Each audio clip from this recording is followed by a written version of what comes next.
Right, I'm trying something new with my audio. I'd find out if it works, I suppose, when I upload. But time for another plot tour. I've had a couple of people ask me for a slightly more professional one. So here we go. I don't do professional, but here we go. So, the world's honkiest fence, but, you know, a grand total of 40 quid so far. I'm quite happy with that. I'm outside the plot. In fact, I'm going to go through the bottom gate, and hopefully it'll be a bit easier. But yeah, all made by me. I'm quite proud of it. So it's not perfect, but it was all open, you know, like that plot, you know, all open-ended. And as you'll see as we're going round, I like to let my chickens out and let them free range whenever I'm here and there isn't any crops young enough for them to destroy. Although don't tell the missus they've eaten all her second sowing of beetroot. I managed to do a bit of tidying. You'll notice the grass is now cut, and the leeks have been weeded.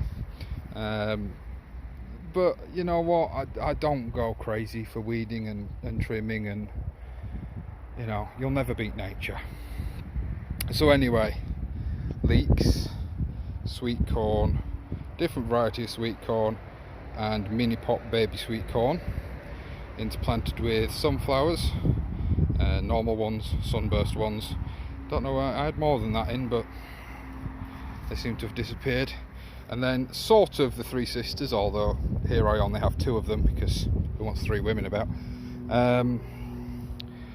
Do put you in frame. These are my jack-o'-lantern pumpkins. I don't grow eating pumpkins. Let's be honest, anybody who says they like pumpkins, they're probably lying. Some patty pan squash, not doing so well outdoor in the open, but I've got some others in that seem to be doing quite well. My potatoes, lots of potatoes. I need to start taking some of these out actually. These are all my main crop. Nice weedy path. I'm going to trim that before I go home. And then these are my earlies, which I haven't bothered paying too much attention to weeding because at the earliest opportunity they're coming out. My second sowing of French beans, because the slugs ate the majority of the ones that I put in before. I've cleared out all my little beds have all been cleared out. Very messy shed. Tomatoes. So yeah, I'm stood up. The phone's now at sort of my forehead level. So we'll just have a quick look in here. There's not much to see, you know. There's flowers, there's tomatoes, and then there's leaves. You know, that's a tomato plant really, isn't it? There's not a great deal to it. So we've got San Marzanos and the salad cherry thing potatoes, although looking at these I might have done another cross-pollination last year inadvertently. But we'll see. They all need a good water as well. Like I say, chickens are out. Where the rest of them are, they'll be around somewhere. In fact, they're down probably pecking the leaves hanging out the brassicas. Not been in the polytunnel yet today, so we'll have a quick squiz in here if I can undo me knot. Right, so we've got my melon just chilling out there in the corner. My pak choi, which is a bit of an experiment, not really doing much with it, but I tell you what, it grows quick. My second sowing of kohlrabis, and still got me kiwi here. It's not doing much, but it only went in this year, so I wouldn't expect it to. My cucumbers, yeah, I've kind of messed up with really. There's loads of cucumbers on them. I'm not going to, you know, we've all seen a fucking cucumber. Yeah, they're an outdoor variety, and it appears growing outdoor varieties in a polytunnel makes the skins kind of unpleasant. So, well, I'm cultivating that weed quite well, aren't I? I'll whip that one out. These are what most people are interested in, my chili peppers. I really need to get in here and isolate some of these flowers, but my sugar rush peach thanks to Joe from Digging for Dinner for these. Both my ones at home and my ones here. The ones at home actually fell over. One of the stalks snapped, but it's survived and it's still going strong. This is an actual bell pepper. It's not a roulette pepper. I think everything in here might need a bit of a heavy water, even the peppers, because they're looking quite unhappy. So there's a very small jalapeno, and so another sugar rush. I'm just gonna, you know, you've seen a pepper now, and then the 1, 2, 3, about 5 gherkin plants down here. They all do what cucumbers and gherkins do, which is have nothing on them one day, and then you come and look the following day and there's loads. So yeah, be aware of that. This is my Tamara cucumber, which I'm kind of letting doing its own thing. Oh, I have got some females. That's good. I'm trying to just perpetuate that for seed more than anything else, really. This is, from the looks of the purple on the stems, this is a true jalapeno. This is one that I appear to have inadvertently bred, which I'll show you under this. You'll understand why. Roulette peppers. So some are jalapenos, some are bell peppers. And then this guy back here, I think is the same, although that one might be a true jalapeno. My grapevine, all the flowers fell off. I'm assuming it didn't get pollinated. I'm going to plant it a partner next year, and hopefully get some pollination and some grapes. I'm not overly bothered. It's, you know, it's a bit nice. Mike and Tom, when you come, I have got 2 for you on standby. All this under here is not weed, it's just, look, see that cucumber? Yeah, now you've seen one. It's cucamelon. Tiny. I kind of just let it do its thing because I'm not overly bothered about it. It's not dying. You can stay out of here. You can squawk at me all you fucking want. Go on, shoo.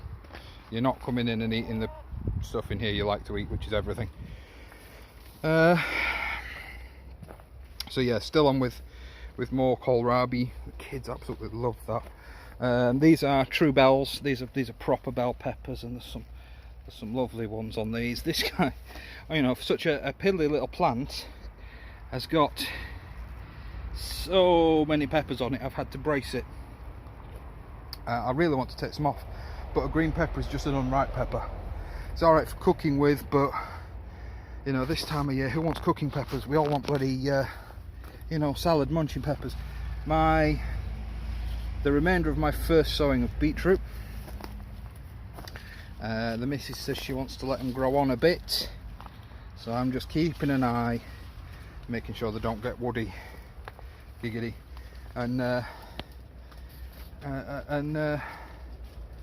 you know, do that thing that woody plants do, which is get woody, hence the name. You lot, get out of my polytunnel. You as well. No, you know which way to go, you. Get out of it. Go on, shove her off. Shove off. Whoop.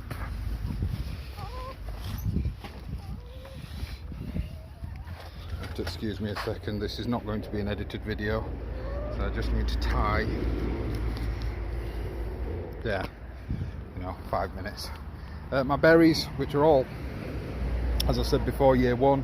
The remainder of my bucket potatoes, 1 Purple Majesty, 1 potato. I can't remember. Like I said, I've cleared all these out, so don't tell the missus, but that was beetroot. Some corn. I planted some and kind of forgot about it and left it in pots, and they were in pots in the back of the polytunnel for, well, it's got to be at least 2 months, and they were like this. I found them and they were like this. I thought, you know what, you've worked hard to survive, I'll give you a chance. I was going to shut this bed down like this one, but I think they deserved a chance.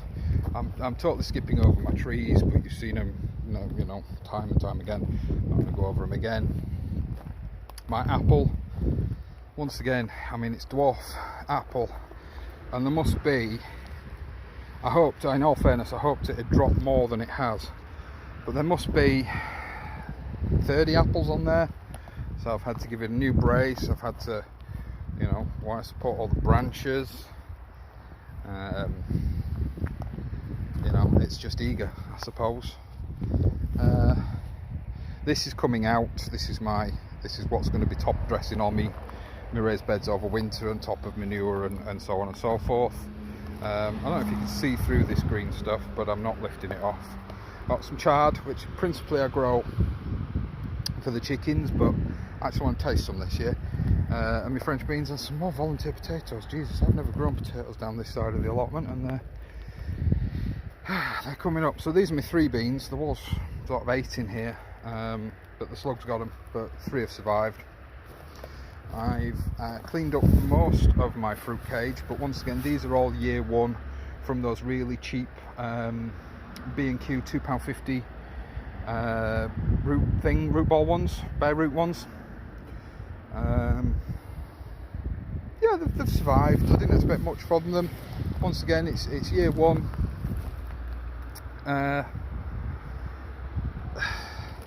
Yeah, cabbages.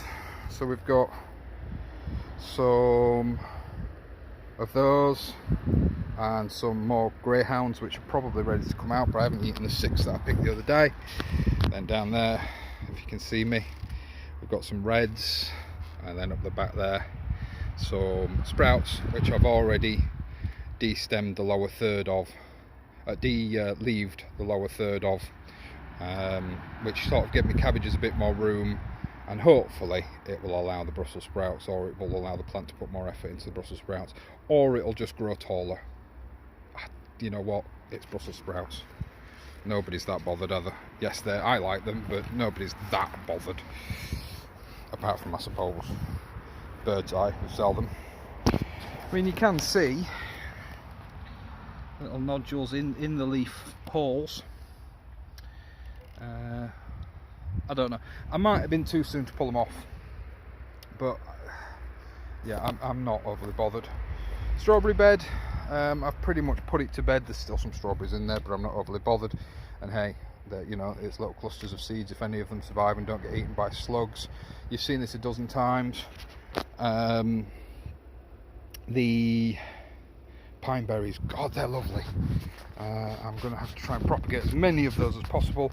So here are the petty pans that are in my raised bed, which are a lot happier. They've had the same feed. The only difference is these guys have got netting around them, so I don't know whether they've had a wind chill on them or whatever. My unknown, this is either a melon or a cucumber.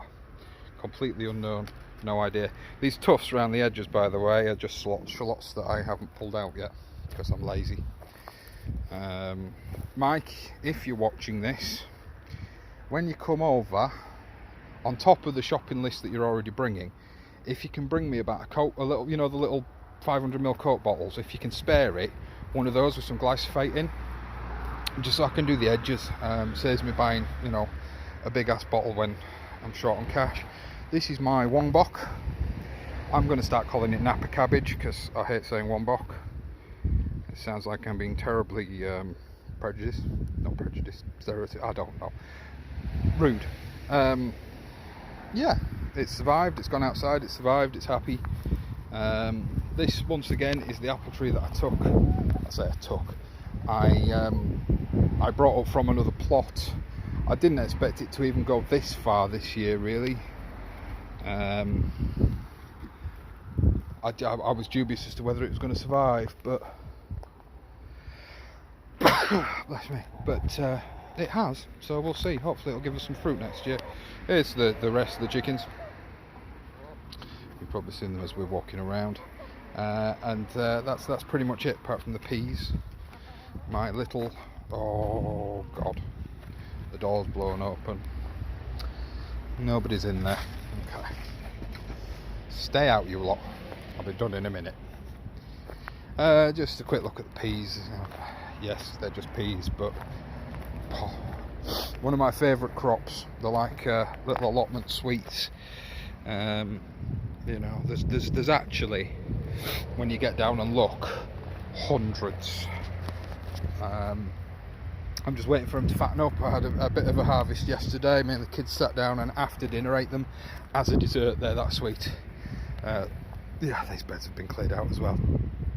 All this back here, I can't get my strimmer till, but now that I've completed Wonky Fence phase 1, it'll probably get sprayed. I know a lot of people are going to go, spraying his bed. I don't care. Some black currants, once again, they're all year 1. That one failed. So hopefully these will be big enough for me to propagate some cuttings off over winter. And a hazelnut, which is quite happily growing in the style that I want it to, actually, because I want it coppice for canes. So yeah, it's a little bit busy today. I was going to sort of walk around the site a bit, but I'm not going to. There's sort of all this, and then that's a big care home in the background. It goes all the way back to there, and basically where that pylon is the other end. So it's not a massive site. It's around about 180, I think, 200 plots. But it's alright, you know. I'm one of the lucky ones. I've got my water, stop focusing on my hand, and my 2 lockups, which is somewhere in there. Oh yeah, we found a random peanut in some wood chips that we were donated by a local arborist. I've got a peanut plant, I think. I could be cultivating a weed, I don't know. My blueberries looking very sorry for themselves. These guys are going to come out this year. I'm going to dig them out and put them in pots with pure ericaceous. But they are quite old, so I might let them die off, propagate some cuttings over winter, and go a year without blueberries. I'm sure the kids won't mind, it's them that eat them. But yeah, that's plot tour for, where are we, 5th of July. So, you know, everything's kind of slow going at the moment. There's not a great deal to do other than weed and watch things grow. You know, this is what you can do if you bother to pull out every single little weed. You know, life's too short. Are they affecting my crops? Maybe a little bit, but I still get more than enough to feed my family. We've saved a bundle of money this summer. The guys that know me know that I do this as an exercise to save money, as well as a hobby. And yeah, it has saved money this year, especially sort of when these guys come up, the corns and the main crop potatoes. Hopefully there's a decent amount under there, and I'm going to put it in this video now. The varieties I'm going to grow next year is I'm going to grow Marish Pia as an early. I don't think it classes as a first early, but I'm going to grow it as an early. And I'm going to grow, well, I'm undecided on main crop yet because I haven't tasted any of my King Edwards. But I'm hopefully doing all bucket grown next year as well. Aside from the watering aspect, I kind of agree with that argument. It's a bit of a bind. Excuse me. Aside from the watering aspect, it's a lot easier, a lot better, a lot simpler, and the yield's better. Ooh, I've got some surviving sugar snaps. All these got absolutely ravaged by the pigeons before I had a chance to cover them, but I've got some. Oh, I'm gonna have to eat me one of these. You know, pea worm, pea fly larvae be damned, it's going in my mouth. So good. Right, now I'm going to leave it there. For one particular person who watches these videos, I'm going to say Little Plum, and I don't care where you are, you know the rules. Yeah, bye for now.